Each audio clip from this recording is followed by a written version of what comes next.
Klik New untuk memulai penginputan. Pilih akun tipe expenses kemudian masukkan nomor akun.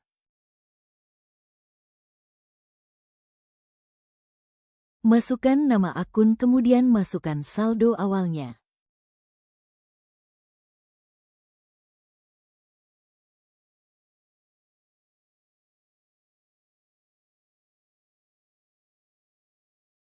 Masukkan nominal saldo awal, kemudian klik New.